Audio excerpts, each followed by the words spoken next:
La Comisión de Seguridad Social del Colegio ofreció el foro PTU, Determinación y Aspectos Legales. Entrando en tema, se habló sobre las restricciones para el reparto de PTU en empresas de nueva creación.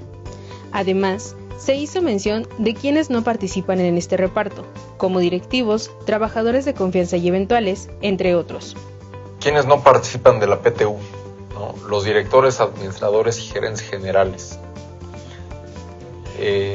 Y aquí es bien importante porque hay empresas que dicen, pues todos mis directores no van a tener PTU, ¿no? Todos mis gerentes no van a tener PTU y el administrador no va a tener PTU, ¿no?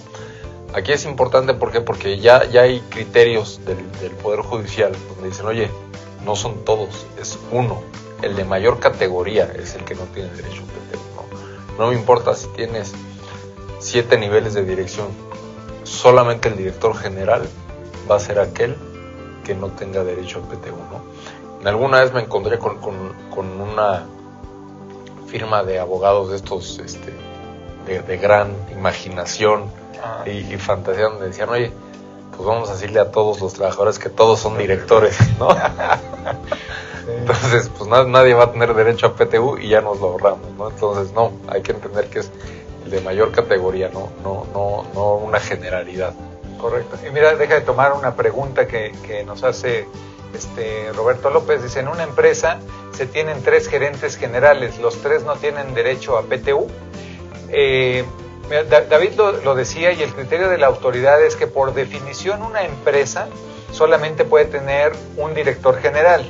El director general es el vínculo entre toda la estructura de la empresa y la asamblea de socios o accionistas o el consejo de administración. Incluso el administrador único pudiera ser, ¿no?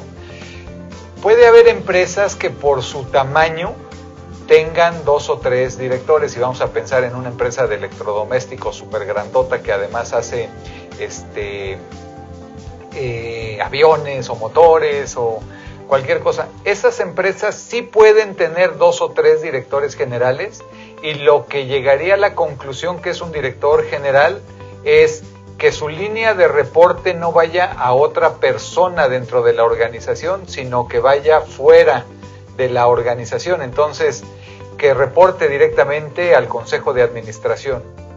En cuanto al procedimiento para determinar la PTU, los expositores señalaron que esta determinación se basa en elementos clave como la renta gravable, el porcentaje fijado por la Comisión Nacional para la Participación de los Trabajadores en las utilidades de la empresa, el número de días laborados por cada trabajador y el salario de cuota mínima.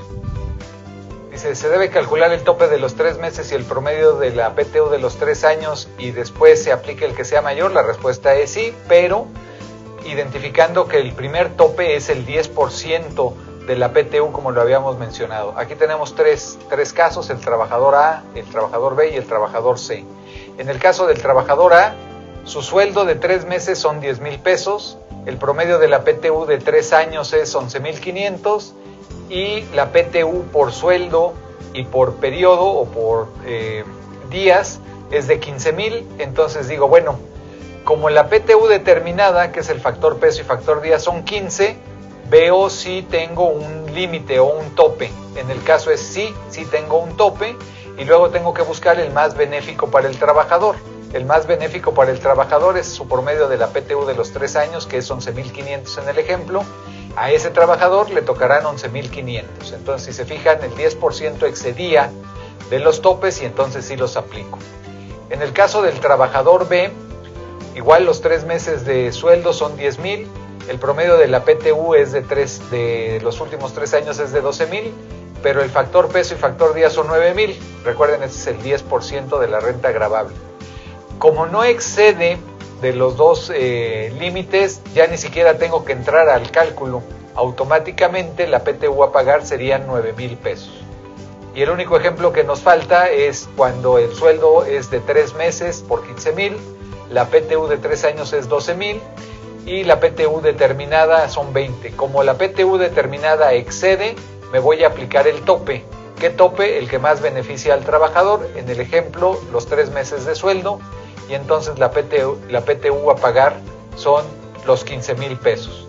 Si se fijan en el ejemplo, 1 y en el 3, en el caso A y en el caso C, la PTU a pagar de 11.500 es menor a la determinada.